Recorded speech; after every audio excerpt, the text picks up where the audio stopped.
할렐루야. 할렐루야. 이 시간 우리 함께 새 출발 특별 새벽 기도회 시작하도록 하겠습니다. 우리 새 출발 특별 새벽 기도 시작하기 전에는 항상 이렇게 경배와 찬송 우리 함께 새벽이지만 함께 힘차게 우리 찬양하시면서 하나님께 나아가겠습니다. 우리 이 시간 함께 찬양하실 때 예수로 나의 구주 삼고 우리 함께 찬양하도록 하겠습니다.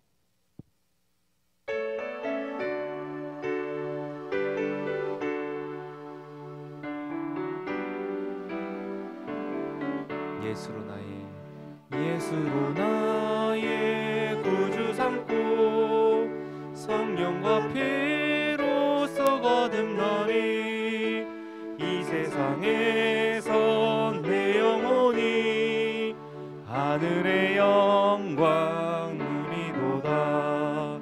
이것이 나의 간증이요 이것이 나의 찬송일세.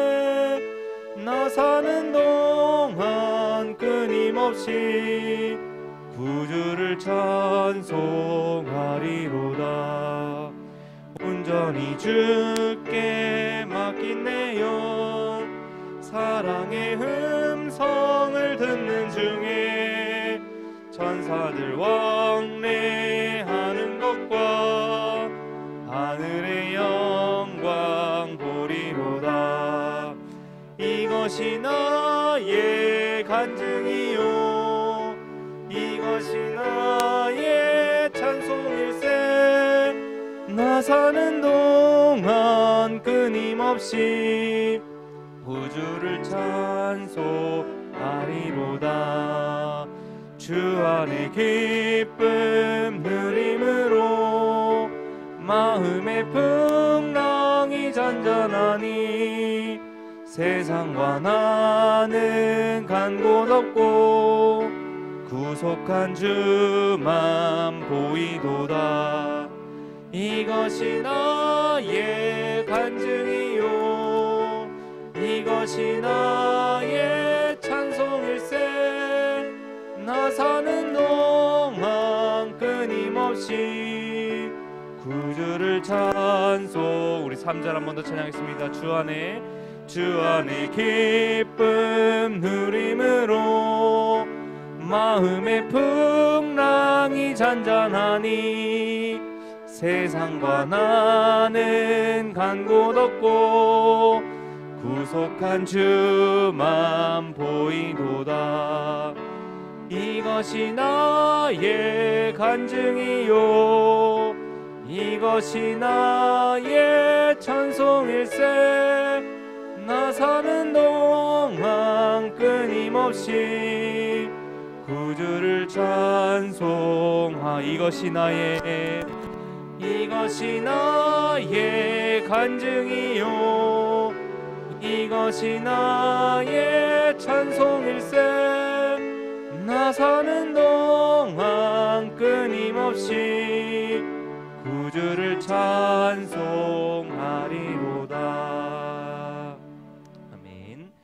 우리 함께 이 시간에는 마음속에 근심 있는 사람 우리 함께 박수치면서 우리 찬양하도록 하겠습니다.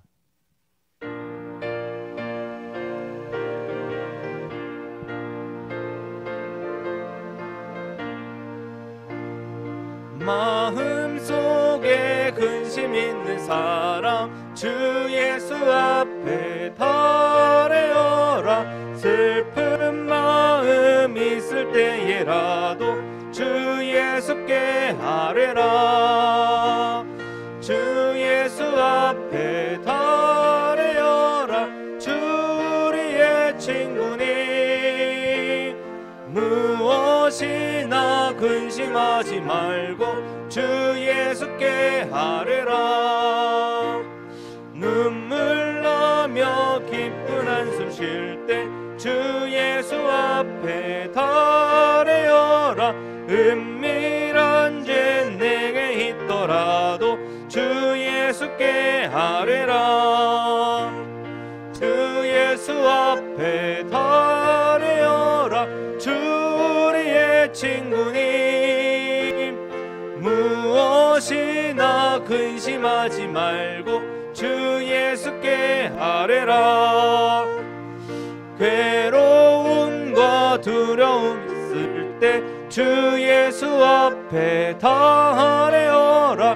내일 일을 염려하지 말고 주 예수께 아뢰라. 주 예수 앞에 다 아뢰어라.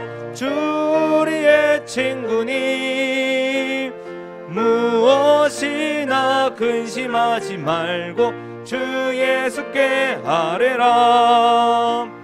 죽음 앞에 겁을 내는 자여 주 예수 앞에 다 아뢰어라. 하늘나라 바라보는 자여 주 예수께 아뢰라. 주 예수 앞에 다 아뢰어라. 주 우리의 친구니 무엇이나 근심하지 말고 주 예수께. 우리 3절 다시 찬양하겠습니다. 괴로움과 두려움 있을 때 주 예수 앞에 다 아뢰어라. 내일 일을 염려하지 말고 주 예수께 아뢰라. 주 예수 앞에 다 아뢰어라. 주 우리의 친구니 무엇이나 근심하지 말고 주 예수께 아뢰라. 죽음 앞에 겁을 내는 자여 주 예수 앞에 다 아뢰어라. 하늘나라 바라보는 자여 주 예수께 아뢰라. 주 예수 앞에 다 아뢰어라. 주 우리의 친구니 무엇이나 근심하지 말고 주 예수께 아뢰라. 아멘. 우리 마지막으로 오늘 나의 예배자, 나는 예배자입니다. 우리 함께 찬양하면서 예배로 나아가시겠습니다.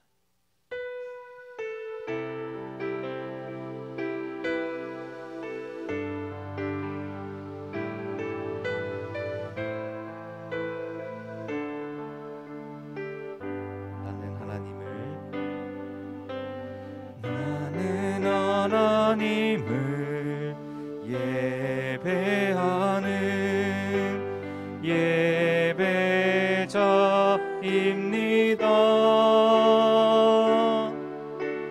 내가 서 있는 곳 어디서나 하나님을 예배합니다. 내 영혼 거룩한 은혜를 향하여 내 마음 완전한 하나님 향하여 이곳에서 바로 이 시간 하나님을 예배합니다. 나는 하나님을 예배하는 예배자입니다.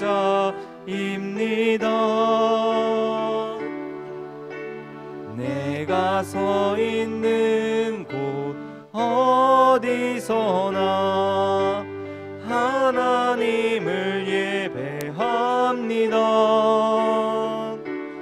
내 영혼 거룩한 은혜를 향하여 내 마음 완전한 하나님 향하여 이곳에서 바로 이 시간 하나님을 예배합니. 우리 한 번 더 찬양하겠습니다. 나는 하나님을 예배하는 예배자입니다. 내가 서 있는 곳 어디서나 하나님을 예배합니다. 내 영혼 것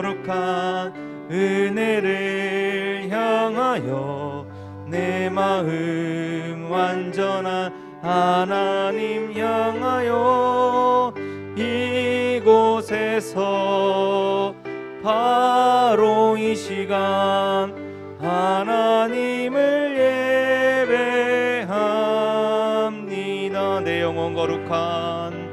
내 영혼 거룩한 은혜를 향하여 내 마음 완전한 하나님 향하여 이곳에서 바로 이 시간 하나님을 예배합니다. 우리 시간 함께 기도하며 나아가겠습니다. 우리 시간 기도하실 때 하나님, 오늘 이 특별 새벽 기도회 시작하는 날입니다. 하나님, 마치는 날까지 하나님 우리가 힘써 하나님께 예배할 수 있게 도와주시옵소서라고 우리 시간 주여 한번 간절히 부르짖으며 기도하겠습니다. 주여, 사랑의 하나님 감사합니다. 하나님께서 인도하시고 또한 이곳으로 우리를 불러주심을 감사합니다. 하나님께 더욱더 예배하며 나아갈 수 있도록 도와주시옵소서. 우리를 예배자로 삼아주시옵시고 하나님을 더욱더 찬양하며 예배하는 하나님의 사람들 될 수 있도록 주님 인도하여 주시옵소서. 감사합니다. 주님의 은혜로 우리를 이곳에 불러주시고 우리가 오늘 더욱더 주님을 찬양하며 나아갈 수 있도록 주님 인도하여 주시옵소서. 함께 주시옵소서. 주님, 우리 함께 사도신경 고백하시겠습니다. 나는 전능하신 아버지 하나님 천지의 창조주를 믿습니다. 나는 그의 유일하신 아들 우리 주 예수 그리스도를 믿습니다. 그는 성령으로 잉태되어 동정녀 마리아에게서 나시고 본디오 빌라도에게 고난을 받아 십자가에 못 박혀 죽으시고 장사된 지 사흘 만에 죽은 자 가운데서 다시 살아나셨으며 하늘에 오르시어 전능하신 아버지 하나님 우편에 앉아 계시다가 거기로부터 살아있는 자와 죽은 자를 심판하러 오십니다.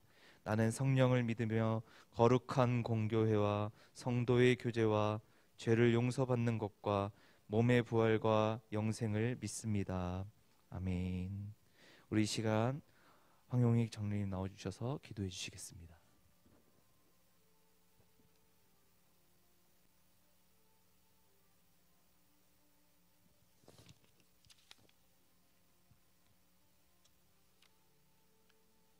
하나님, 지난해는 참으로 견디기 힘든 어려움이 있었지만은 우리를 지켜주셨고 보호하여 주셨으며 새해를 열어주시고 꿈과 소망과 비전을 주시니 하나님 참으로 감사를 드립니다. 저희들은 오직 주님만을 의지하기에 온 성도가 한마음 한뜻으로 새해 첫 시간을 특별 새벽 기도회로 모여서 간구하옵기는 시간 은혜 충만케 하여 주시옵고 주님 만나는 시간이 되게 하여 주시며 주님의 음성을 듣는 귀하고 복된 시간으로 인도하여 주시옵기를 간절히 기도드리옵니다. 너희는 이전 것을 기억하지 말며 옛전 일을 생각하지 말라. 보라, 내가 새 일을 행하리니 이제 나타날 것이라고 말씀하셨습니다. 주님 보시기에 부끄러웠던 지난 일들을 모두 지워버리게 하여 주시옵고 주의 말씀대로 살게 하여 주시옵기를 간절히 기도드립니다. 새해에는 주님께서 주시는 말씀으로 승리하게 하여 주시옵고 소망이 가득한 한 해가 되게 하여 주시옵소서. 주님이 주시는 기쁨과 평강이 충만하게 하여 주시옵기를 원합니다. 우리 교회가 새로운 계획과 각오로 출발하였습니다. 아쉬웠던 지난 시간들을 거울 삼아서 각 부서와 위원회 그리고 선교회가 연합하고 합력하여서 목사님을 중심으로 하나 되게 하여 주시옵고 굵은 땀방울로 주님 주시는 사명을 이루게 하여 주시옵기를 원합니다. 교회 부흥의 불길이 활활 타오르게 하여 주시기를 하나님 간절히 바라고 원합니다. 새해에는 가정마다 주님께서 지켜주시고 예배의 승리자가 되게 하여 주시며 사랑이 가득하고 화목한 가정을 이루어 주시옵소서. 우리 자녀들이 말씀으로 성장하여서 어두운 세상에서도 참 진리의 말씀을 붙잡고 분별력과 통찰력으로 악에 미혹되지 않게 붙잡아 주시기를 간절히 기도드리옵니다. 이 땅의 빛과 소금의 역할을 잘 감당하는 하나님의 자녀로 성장시켜 주시옵소서. 하나님, 이 나라 이 민족을 사랑하셔서 전염병으로부터 해방되게 하여 주시고 이 나라 지도자들이 하나님을 두려워하며 국민을 사랑하고 경제는 회복되어서 신명나는 나라가 되기를 간절히 원합니다. 하나님, 이 땅에 하나님 나라의 평화로운 질서가 이루어지게 하여 주시옵기를 원합니다. 오늘 목사님 말고들 말씀 들고 단에 서실 때 성령 충만케 하여 주시고 강건하게 하여 주시며 목회에 전념하실 수 있도록 가정을 축복하셔서 형통하게 하여 주시옵기를 간절히 원합니다. 금년에 우리 모두는 예배의 승리자가 되게 하여 주시옵고 오늘 특별 새벽 기도회에 온 성도가 참여하고 기도함으로 금년에 풍성한 열매를 맺히게 하여 주시옵기를 우리 주 예수 그리스도 이름으로 기도드리옵니다. 아멘.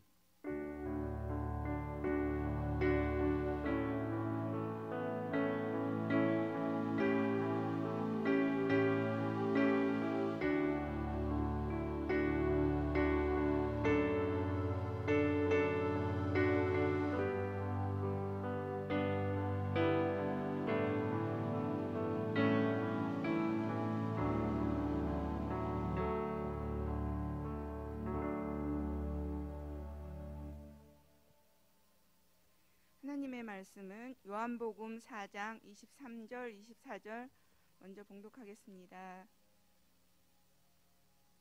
아버지께 참되게 예배하는 자들은 영과 진리로 예배할 때가 오나니 곧 이때라. 아버지께서는 자기에게 이렇게 예배하는 자들을 찾으시느니라. 하나님은 영이시니 예배하는 자가 영과 진리로 예배할지니라. 아멘. 여호와께 그의 이름에 합당한 영광을 돌리며 거룩한 옷을 입고 여호와께 예배할지니라. 아멘.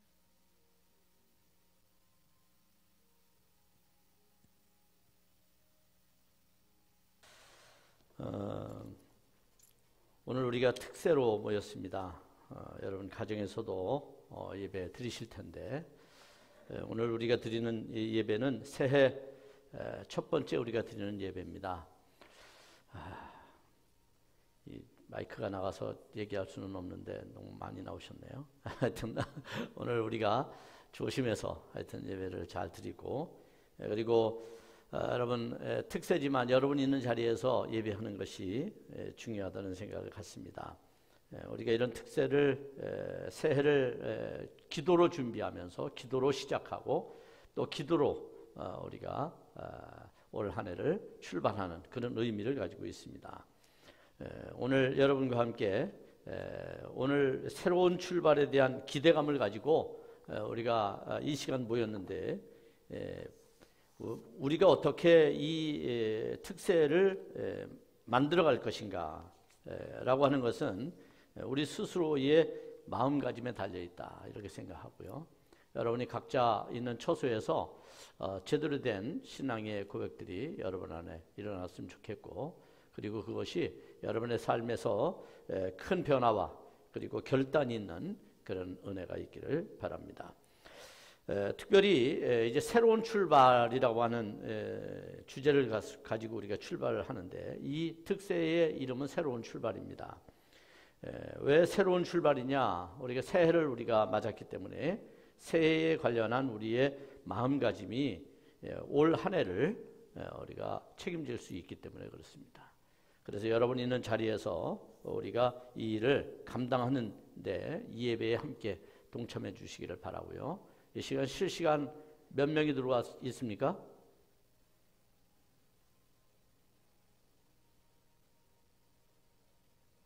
네, 41명. 예. 감사드립니다. 더 많은 분들이 깨어서 기도하는 우리 새벽교회가 됐으면 좋겠습니다. 예배 자리에 우리가 있는다고 하는 것은 어느 자리에 있든 우리가 있는 곳, 서 있는 곳, 거기가 예배 자리고, 그 예배 자리는 하나님께서 함께하는 자리고 성령이 우리를 세우시는 자리다. 이렇게 여러분들이 확신하고 오늘 말씀을 통해서도 우리가 그 깊이를 좀 깨달았으면 좋겠습니다. 우선 우리가 새해를 시작할 때에 우리는 그리스도인들이니까 일반적인 뭐 기업이나 아니면 전문직에 있는 사람들은 2021년도를 시작하면서 여러 가지 프로젝트 또 계획들 이런 것들을 세우고요. 그리고 앞날에 어떻게 될지에 대해서 그들이 많은 논의와 그리고 심사숙고하는 그런 모습들을 보입니다만, 교회가 행정적인 것 위에는 우리에게도 그런 것이 필요해요. 우리에게도 이런 점검이 필요하다는 거예요. 그런데 우리에게 필요한 점검은 영적인 점검이에요. 우리가 영적으로 어떻게 건강한 상태를 유지하는가, 이것이 올 한 해 우리가 하나님 앞에 서야 될 우리의 태도라고 얘기를 합니다. 자, 그러기 위해서 우리는 바울의 말을 좀 기억할 필요가 있어요. 바울은 이렇게 고린도후서 13장 5절에서 말씀합니다. 너희가 믿음에 있는가 너희 자신을 시험하고 너희 자신을 확증하라, 이렇게 말했습니다. 소위 너희가 믿음에 있는가, 우리가 믿음의 삶에 함께하고 있는가, 그것이 우리에게 중요하다는 것이죠. 믿음으로 출발하고 있는가, 믿음으로 시작하고 있는가, 이게 필요하다는 거예요. 우리의 삶이, 우리의 신앙이 믿음으로 시작되는 것이 아니라면 그것은 온전하다고 얘기할 수가 없고 그리스도인의 합당한 삶이라고 말할 수가 없습니다. 바울은 우리에게 우리의 영적 상태를 시험하라고 하는 것입니다. 어떤 영적 상태를 시험해야 할까요? 그것은 우리 자신이 변화되었는가, 우리 자신이 옛사람의 모습을 여전히 가지고 있는가, 옛사람에서 벗어났는가, 이것에 대해서 말씀하고 있는 겁니다. 소위 말하면 하나님의 거룩한 뜻 가운데 우리가 머물러 있는가, 그런 삶을 우리가 살아가고 있는가, 성령이 우리 안에서 역사하시는 것들에 대하여 우리가 얼만큼 순종하고 그 뜻에 합당하도록 응답하고 있는가라는 것을 우리에게 말씀해 주는 거죠.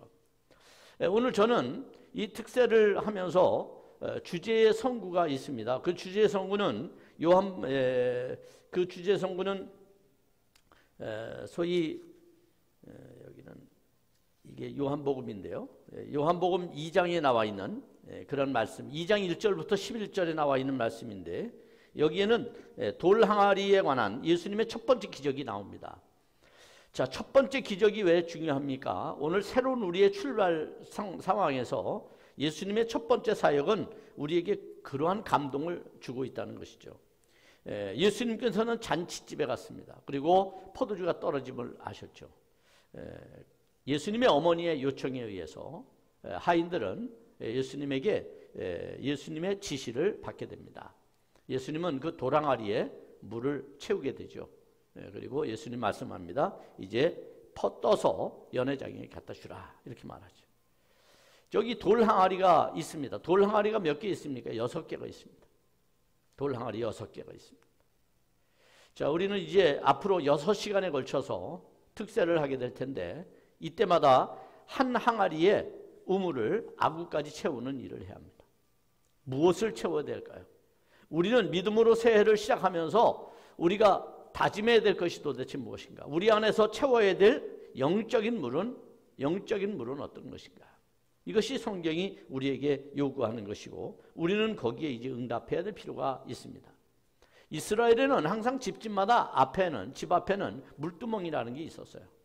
그것은 이제 손님이 오면 발을 씻고 손을 씻고 들어오는 곳이었죠. 정결하게 하기 위한 그들의 태도였어요. 오늘날 코로나가 되고 나서 우리는 하루에 여러 번 손을 씻는 일을 계속합니다만, 그것은 굉장히 위생에 도움이 많이 되죠. 그것으로 인해서 우리는 오늘도 건강하게 살아갈 수가 있는지 모르겠습니다. 당시 유대인들도 늘 이런 물두멍을 앞에 놓고 물 항아리를 놓고, 그리고 그곳에서 발을 씻고 그리고 그 집에 들어가는 깨끗한 자신의 몸을 만들었다는 것입니다. 주인은 어떻게 해야 됐습니까? 주인은 항상 물이 있는지, 그리고 물이 깨끗한지, 거기 이물질이 들어가 있지는 않는지, 이런 것들을 늘 점검해야만 했습니다. 자, 우리는 이 시간 우리 안에 있는 우리가 또 준비해야 할 이 물 항아리 6개를 우리가 이제부터 채워나가는 일을 해야 할 줄로 믿습니다. 그 첫 번째 시간으로 오늘은 첫 번째 항아리에 채워야 될 게 무엇인가? 이것을 예배라고 적었습니다. 예배. 우리는 예배의 첫 번째 항아리를 채워야 합니다. 건강한 신앙생활의 제일 조건이 뭡니까? 그것은 바로 예배라고 할 수가 있습니다. 하나님께서 우리 인간을 창조하신 목적은 분명합니다. 이사야 선지자가 말하고 있습니다. 이 백성은 내가 나를 위하여 지었나니 나의 찬송을 부르게 하려 합니다. 바로 이사야 43장 21절에 있는 말씀이죠. 소위 왜 하나님께서 이스라엘을 선택하셨는가? 왜 하나님께서 피조물을 만드셨는가? 이유는 바로 하나님을 찬송하도록 하기 위함입니다. 여기서 찬송은 뭘까요? 그것이 바로 예배입니다. 그렇게 예배가 중요하다는 것이죠. 우리의 본질적 가치는 예배로 드러나게 되어 있습니다. 여러분의 정체성은 예배로 드러나게 되어 있습니다. 그리스도인의 정체성은 예배를 통해서 그 정체성이 드러나게 되어 있습니다. 우리가 지금은 상황인지라 코로나 때문에 우리가 성전에서의 예배를 자유롭게 드리지 못하는 상황이 있습니다. 이것은 다른 물리적인 억압이나 정치적인 압박이나 또 여러 가지 세상의 권력, 힘을 가진 자들에 의해서 되어지는 게 아닙니다. 이것은 바이러스라고 하는 것을 통해서 오기 때문에 그것에 대해서는 누구도 그것을 신앙으로 이겨낼 수 있는 상황이 아니기 때문이에요. 물론 우리의 믿음이 원체 좋아서 나는 모든 걸 다 바이러스로부터도 자유로울 수 있다라고 말할 수 있는 분들이 있을지 모릅니다만 그렇다면 아마 그것을 증명해야 되겠죠. 제가 말하는 것처럼 코로나 바이러스에 전염된 사람들에게 가서 봉사도 하고 마스크도 안 끼고 그래야만 그 믿음이 증거되는 거 나타낼 수 있는 거 아닙니까? 자기는 안전한 자리에서 나는 믿음이 이만큼 좋다라고 말한다면 그 믿음을 누가 인정해 주느냐 그런 얘기. 그 믿음이 진짜 믿음인지 어떻게 가늠할 수 있느냐. 바이러스는 조심해야 될 것이고 이거는 교회 역사에서도 수없이 나타났던 일들이고 교회 역사가 그것을 이야기하고 증명하고 있어요. 우리나라 코로나 처음에 왔을 때 교회가 얼마나 말들이 많았어요. 저도 목사님들하고 논쟁 참 많이 했습니다. 예배를 강제적으로 못 드리게 한다고. 여기 뭐 공산당, 공산주의가 아니냐 뭐 이런 얘기도 하고 말이죠. 지금은 다 잠잠해졌어요. 물론 압니다. 처음 충격이기 때문에 이런 학문적인 지식이 없으면 그렇게 되는 거죠. 사실은 우리가 이런 일들에 대해서 생각을 한번 예배라는 가치를 생각을 진짜 해볼 때가 되었다는 거예요. 그동안 예배라는 가치에 대해서 생각하지 않았어요. 왜? 그동안은 자유로웠어요. 예배 드릴 수 있었어요. 어떤 분들은 말합니다. 뭐 6.25 때도 예배를 그치지 않았다. 맞습니다. 예배 그치지 않았습니다. 지금은 예배 그쳤습니까? 아닙니다. 그친 적이 없습니다. 그럼 6.25 때 성전에 가서 예배 드렸나요? 아닙니다. 피난 가면서 예배 드린 거죠. 숨어서 예배 드린 거죠. 여러분 우리가 상황적인 이해를 하고 그리고 우리의 믿음을 나타내야 합니다. 그런데 우리는 상황이라는 것은 배제하고 우리의 믿음만을 나타내다 보면 어떤 결과가 생깁니까? 그 믿음이 맹신이 되어버리고 마는 겁니다. 성경은 우리에게 예배의 가치에 대해서 분명히 가르쳐주고 있어요. 신학자 칼바르트는 예배의 중요성에 대해서 이렇게 말씀합니다. 예배는 가장 중요한 것이다. 그리고 가장 긴급한 것이다. 왜? 예배는 종말론적인 것이니까. 예배가 종말론적이라고 하는 것은 예배가 지금 마지막 예배라는 그런 긴박성을 가지고 예배하는 것이란 말이에요. 그뿐만 아닙니다. 또한 가장 영광스러운 일이다라고 했습니다. 가장 영광스러운 일이다. 예배는 이처럼 우리에게 있어서 아주 중요할 수밖에 없는 것이 예배입니다.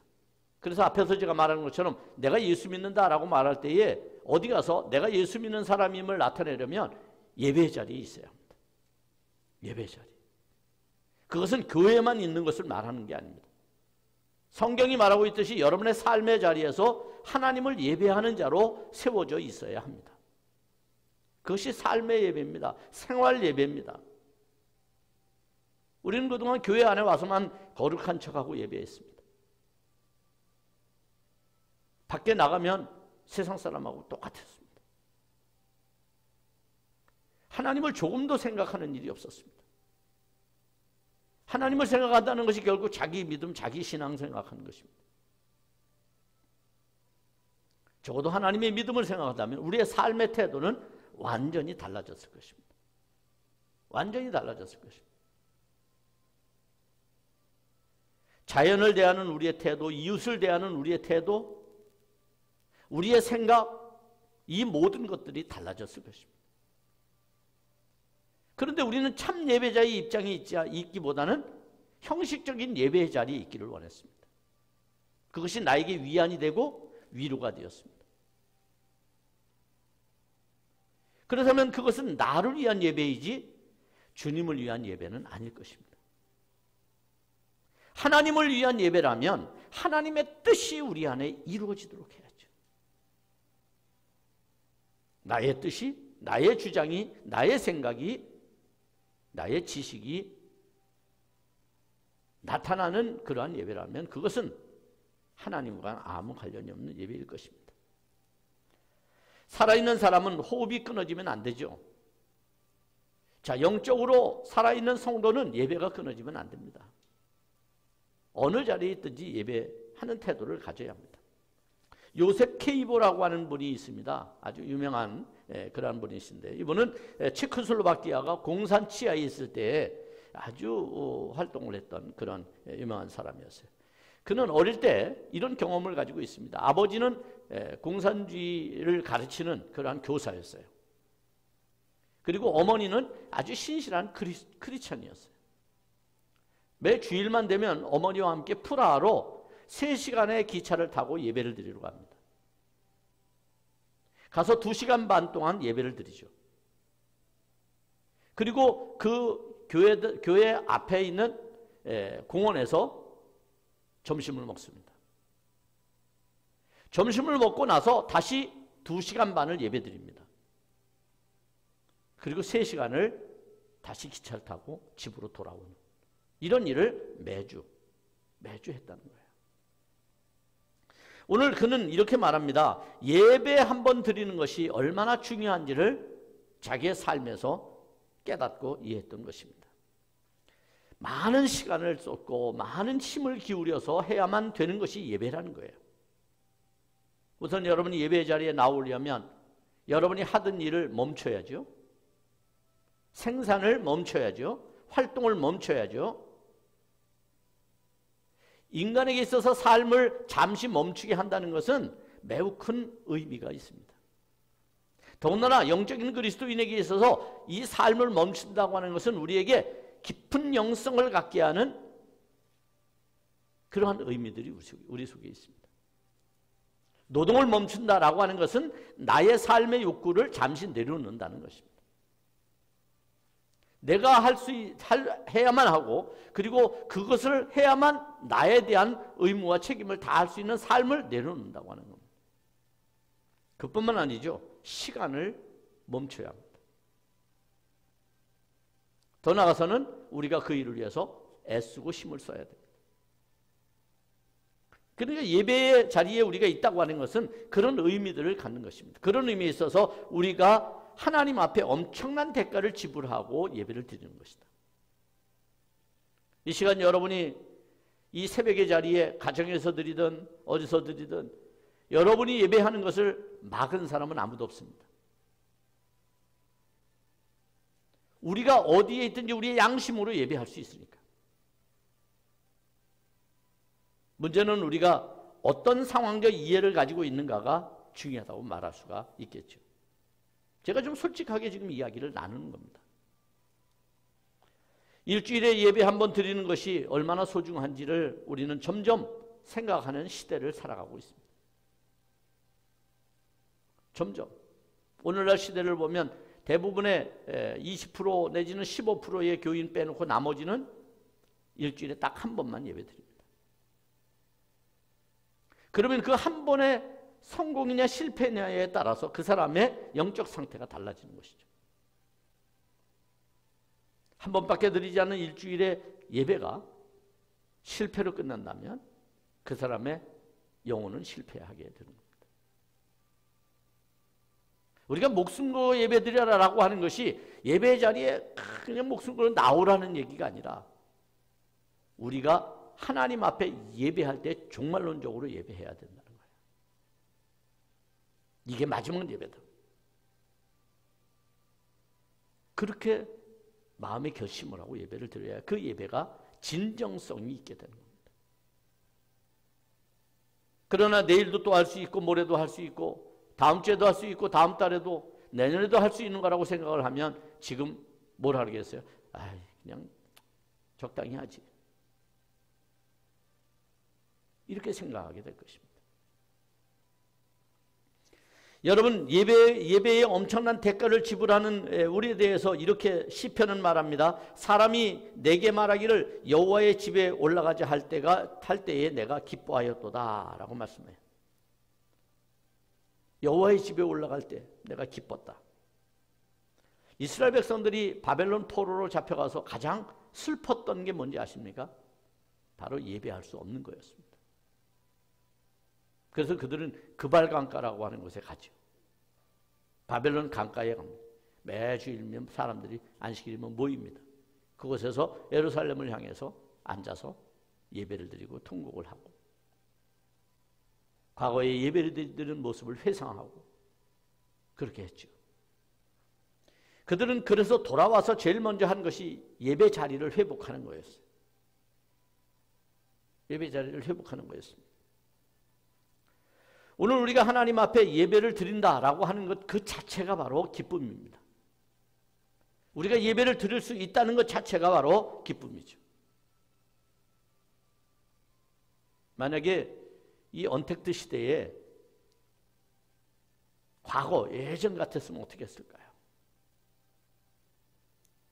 뭐 루터도 그랬고 우리나라 교회들도 초기에는 다 그랬습니다. 그런 일들로 사회에 감동을 줬죠.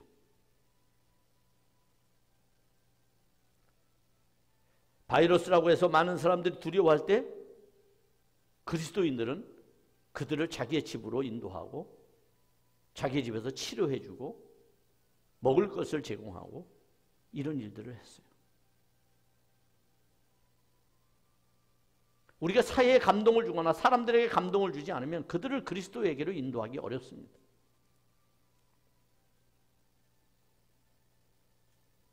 그렇기 때문에 우리는 언제나 희생의 자리에 섬김의 자리에 있어야 하는 겁니다.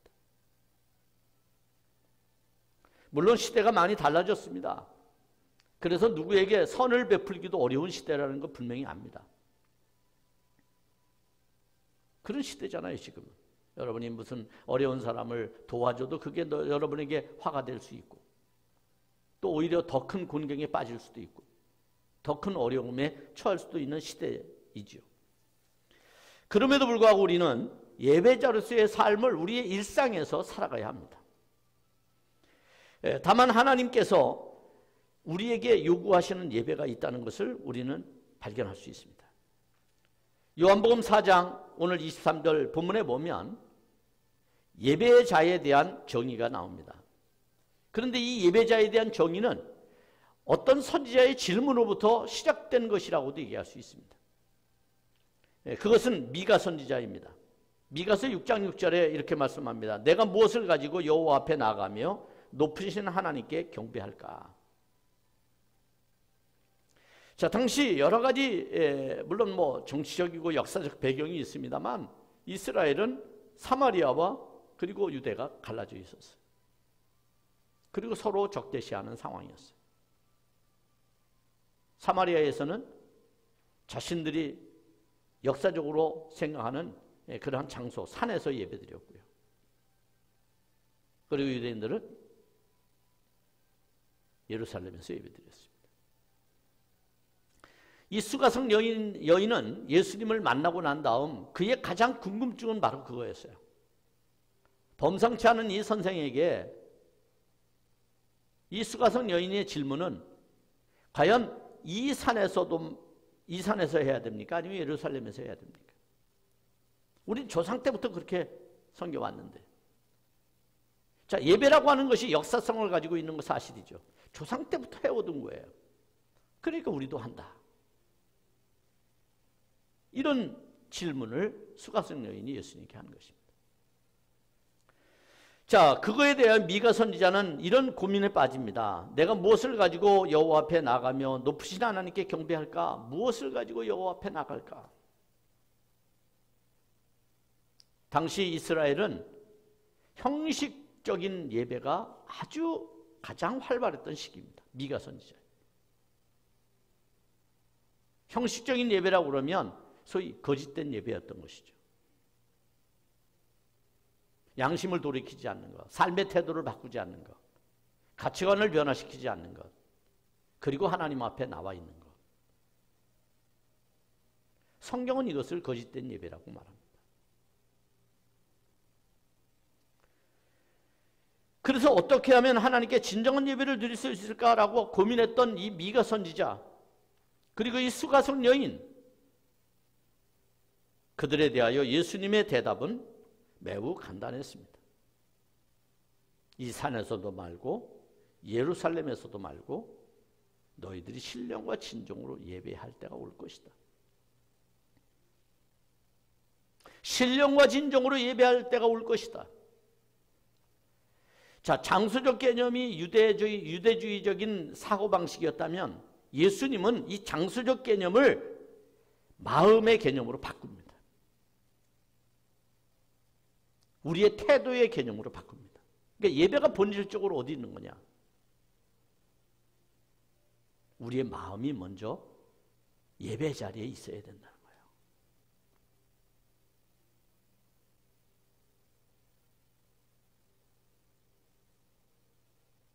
우리가 예를 들어 성전에 있는 사람은, 교회에 있는 사람은 마음의 태도가 돼 있고 집에서 예배드리는 마음의 태도가 없다.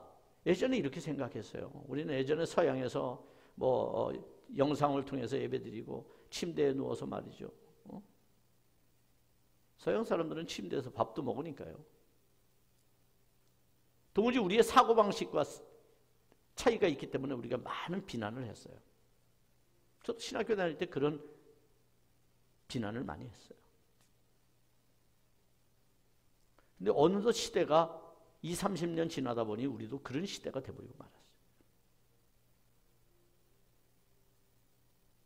그러면 우리가 어떻게 하면 우리의 믿음을 바르게 마음의 예배로 우리가 이끌 수 있을까? 그것은 성령과 진리인 그리스도로 예배할 수 있어야 된다. 소위 말하면 성령이 여러분을 그리스도 앞으로 인도해야 된다는 거야. 여러분이 바라보고 여러분이 흠모하는 것은 그리스도만이 되어야 된다는 거야. 정말 그러고 있나요? 한국의 교회가 그러고 있나요? 대부분의 교회는 그러고 있을 겁니다.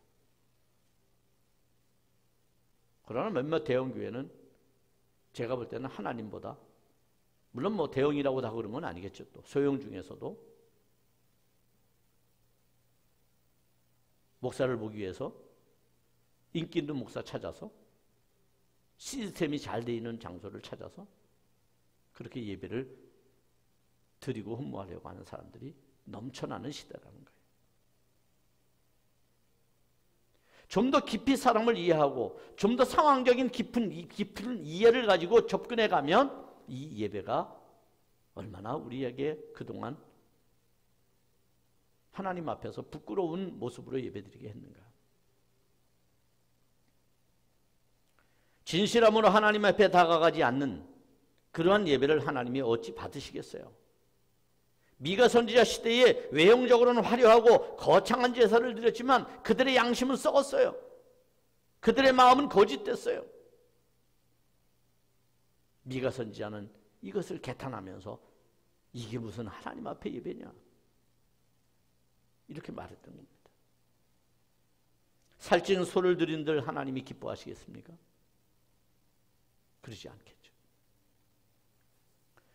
진정한 예배, 미가를 비롯한 건전한 백성들의 고민, 그것이 바로 이 성경에 담겨진 의미라는 거예요. 우리도 그런 고민을 할 줄로 압니다. 여러분도 그런 고민에 빠지게 될 겁니다. 어떻게 예배하면 바르게 예배할 수 있을까? 이런 고민에 대해 예수님이 답하시는 게 바로 본문입니다. 그래서 영과 진리로 예배하는 자는 장소나 전통, 소위 형식이 아니라 성령이 그를 하나님께로 인도하고 그리스도의 말씀이 그 안에 충만히 일어나도록 하는 것이죠. 그게 진짜 예배의 바른 태도다. 자, 예배자를 찾는다라고 말할 때 그 예배자는 바로 그런 것을 마음에 담고 있는 사람이 예배자다. 이렇게 말하고 있는 겁니다. 그동안 우리가 지나치게 형식적이었다면 이제는 좀 더 우리의 마음이 하나님께 접근해가는 그런 예배로 영광을 돌려야 할 줄로 믿습니다. 결국 하나님께서 찾으시는 예배자, 그들은 외형만 갖춘 예배자가 아니라, 관념적인 예배자가 아니라 하나님의 말씀에 집중하는 예배자이다. 중요한 건 말씀이라는 거예요. 말씀이 육신이 되셨다라고 하는 것처럼 말이죠. 그래서 예배의 가장 중요한 것은 말씀, 소위 말씀이 역사하도록 하는 거예요. 내 안에서 성령이 나로 하여금 그 말씀, 그리스도의 말씀을 역사하게 만들도록 나를 순종하는 것, 나를 깨끗이 비우는 것, 나를 하나님께 온전히 집중하도록 만드는 것, 그것이 예배라는 거예요. 그럴 때 성령이 여러분 안에서 역사할 줄로 믿습니다. 여러분의 삶에 성령의 인도하심이 함께할 줄로 믿습니다. 여러분 초대교회를 보십시오. 그들은 예배 형식이 없었어요. 뭐 나중에 말할 것입니다만 네 번째 항아리에서 얘기하겠습니다만 우리가 뭐 어떤 분들 그런 얘기해요. 초대교회 때 무슨 예배가 있고 헌금이 있었냐? 여러분 있을 수가 없었죠. 왜냐하면 그때는 전도의 시대예요. 그때는 사람들이 이렇게 모이거나 어떻게 할 수가 없어요. 또 교회도 없었어요. 그때는 모두가 다 가정에서 그리고 어떤 강가에서 예배 드리는 거였어요. 뭐 우리도 옛날에 뭐 야예배도 가고 뭐 여러 예배 형태들을 가지고 있잖아요. 그런 예배의 형태들을 우리가 보면서 초대교회 안에서 일어났던 강력한 성령의 역사는 그들을 오직 그리스도의 말씀에만 집중하게 만들었다는 거예요. 그러니까 성령의 역할 중에 가장 중요한 것은 뭐냐면 그리스도의 말씀을 이해하고 집중하도록 만드는 겁니다. 왜? 성령이 뭐예요? 예수님의 말씀을 생각나게 하고 가르치는 분 아니에요? 성령이 그런 분이라고 성경의 로마서에 나와요. 성령은 뭐 하시는 분이냐? 예수님의 말씀을 생각나게 하고 가르쳐주는 분이다. 제자들이 여러분 예수님께서 승천하고 난 다음에 얼마나 허탈했어요. 물론 조금 있다 오겠다고 그러니까 한 3일 정도만 오시겠지라고 생각했어요. 그런데 웬걸요? 지금까지 안 오시잖아요. 얼마나 허탈했겠어요. 그때 성령이 그들의 마음에 예수님의 말씀이 생각나도록 만든 거예요. 그리고 그들은 그 말씀의 역사에 순종하게 된 거죠. 우리가 단지 보이지 않는 추상적인 의미로 이건 성령의 역사다 이렇게 치부하는 것은 제가 볼 때는 조금 앞뒤가 안 맞는 이야기일 수도 있어요. 그냥 쉽게 얘기해서 그렇게 말하면 돼요. 그런데 중요한 것은 도대체 무슨 역사냐? 그럼 성령은 무슨 역사를 일으키냐 우리에게? 병만 낫게 하고 뭐 우리의 마음을 치료하고 뭐 우리의 마음을 흥분시키고 이런 분이냐? 그러면 성령이 우리를 가지고 장난치는 거죠. 아니에요. 여러분 안에서 하나님의 말씀이 역사하도록 만드시는 분이에요. 역사하도록. 그럴 때 가장 중요한 것은 뭡니까? 예배의 자리에 내가 있는 겁니다.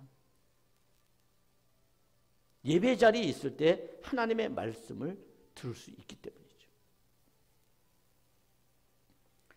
말씀에 관한 것은 내일 다시 집중해서 하도록 하겠습니다. 아무튼 마틴 루터는 이것을 가리켜서 이렇게 말씀했습니다. 예배는 하나님의 말씀을 지켜내는 것이다. 예배는 뭐냐? 하나님의 말씀을 지켜내는 거다. 오늘도 믿는 성도들이 하나님의 말씀을 믿고 그 말씀을 의지하고 그 말씀에 따라 살아가는 삶의 능력을 통해서 이 세상을 변화시키고 사람들에게 감동을 주고 우리가 그리스도인이라고 하는 것을 나타내는 그러한 상황들이라는 것을 기억할 수 있기를 바랍니다. 이제 우리는 예배를 다짐할 필요가 있습니다. 그동안 우리가 이론으로 되어 있지 않았던 예배가 뭐냐, 예배가 있던 이런 거냐, 예배는 이런 것이다 라고 우리가 생각해 봤던 모든 것들을 우리가 외형적인 것에서 마음으로 돌릴 필요가 있습니다. 그렇다면 어디 있든지 여러분은 예배 자리에 있어야 합니다. 예배라고 하는 것은 많은 내용들을 가지고 있기 때문에 역시 그것도 마찬가지입니다. 아무튼 우리의 삶에서 예배의 성공자가 인생의 성공자가 된다는 사실을 여러분 꼭 기억해 주셨으면 좋겠어요. 2021년도에 예배의 성공자가 되시기를 바랍니다. 이 예배의 성공자가 인생의 성공자라고 하는 사실을 꼭 기억하시기를 바랍니다. 그래서 2021년에는 우리 세빛 성도들이, 세빛 가족 여러분 모두가 예배에 성공할 수 있는, 예배의 승리자가 되는 그런 놀라운 은혜가 여러분에게 있기를 축복합니다. 우리 찬양하겠습니다. 예배합니다. 함께 찬양하며 기도하기를 원합니다. 감사의 예물 황성희 원사님, 주님 감사합니다. 맡은 사명 잘 감당할 수 있도록 지혜와 명철로 인도하옵소서. 헌금을 혹시 가지고 오신 분 계시면 여기 앞으로다가 내주시면 되겠습니다. 범사에 감사합니다. 임정계 장로님, 황용익 장로님, 하나님의 사람이 믿음을 다지는, 사람들이 믿음을 다지는 교회, 나를 찾고 배려하여 꼭 필요한 사람이 되고 오고 싶은 교회 이루어 주세요라고 기도하며 봉헌을 했습니다. 찬양하겠습니다. 예배자.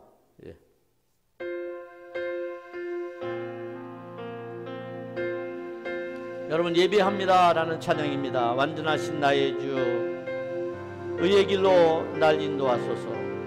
행하신 일 모든 일 주님의 영광 다 경배합니다. 예배합니다. 완전하신 나의 주, 의의 길로 날 인도하소서. 행하신 모든 일 주님의 영광 다 경배합니다. 예배합니다. 찬양합니다. 주님만 날 다스리소서. 예배합니다. 찬양합니다. 주님 홀로 높임 받으소서. 완전하신 나의 주, 완전하신 나의 주, 의의 길로 날 인도하소서. 행하신 모든 일 주님의 영광 다 경배합니다. 예배합니다. 예배합니다. 찬양합니다. 주님 홀로 높임 받으소서. 예배합니다. 찬양합니다. 주님 홀로 높임 받으소서. 예배합니다. 예배합니다. 찬양합니다.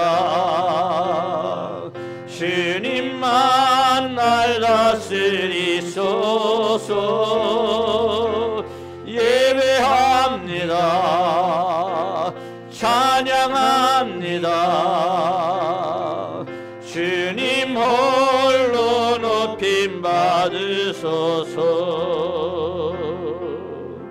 여러분 기도하겠습니다. 주님 감사합니다. 오늘 우리로 하여금 예배 자리에 있게 하시고 우리의 마음이 하나님을 향해 사모하는 마음으로 있게 하신 것을 감사합니다. 주님의 크신 능력이 우리 안에서 역사하여 거룩한 뜻을 이루고 하나님을 영화롭게 하며 믿음의 능력이 우리 안에 역사하도록 도우시되 말씀의 역사가 우리 안에 나타나도록 이 예배 시간에 우리를 감동시켜 주시기를 원합니다. 주님 앞에 예배하며 귀한 물질을 봉헌한 이들을 기억해 주시고 하나님께서 저들의 삶의 은총과 은혜를 부어주시며 또한 간구하는 기도가 응답되도록 주여 축복해 주시고 하나님 앞에 예배하는 모든 이들에게 주의 은혜와 축복이 풍성하게 임하도록 도와주시옵소서. 주님이 역사하시기를 원합니다. 오늘 하루도 축복해 주시기를 원합니다. 내일도 예배 자리에 있게 하옵소서. 예수님의 이름으로 기도하옵나이다. 아멘. 우리 다 같이 통성으로 기도하기를 원합니다. 반주해 주시고요. 통성으로 기도하겠습니다. 우리 다 같이 통성으로 기도합니다. 주여 한번 외치고 기도합니다. 주여 하나님 감사합니다. 주님의 크신 은혜와 능력이 저희들 가운데 역사하게 하시기를 원합니다. 하나님의 놀라운 비전을 따라 오늘도 아버지 하나님이요 새해를 맞는 아버지 하나님의 특별 새벽기도에 우리를 있게 하시고 우리를 인도해 주신 것 감사합니다. 성령의 거룩한 역사가 우리들 하여금 말씀에서 있게 도와주시고 예배 자리에 있게 도와주시고 예배 아버지 하는 바른 태도를 갖게 하시며 하나님 앞에 예배가 무엇인지를 깨달아 주님 앞에 영광 돌리는 저희들 되도록 주의 은총을 부어주시기를 원합니다. 아버지 하나님 주의 신령한 능력이 우리 가운데 이 시간도 임하게 하시고 역사하게 하시고 거룩한 뜻을 나타낼 수 있도록 주여 축복해 주옵소서. 주여 복 주시기를 원합니다. 함께 해주시기를 원합니다. 주여 역사하시기를 원합니다. 주의 크신 은총이 함께하도록 인도해 주시기를 원합니다. 아버지 하나님 주여 하나님의 능력이 하나님의 역사가 우리 안에 일어나도록 복을 내려주시고 거룩한 하나님 뜻을 가운데 역사하도록 은총을 내려주옵소서.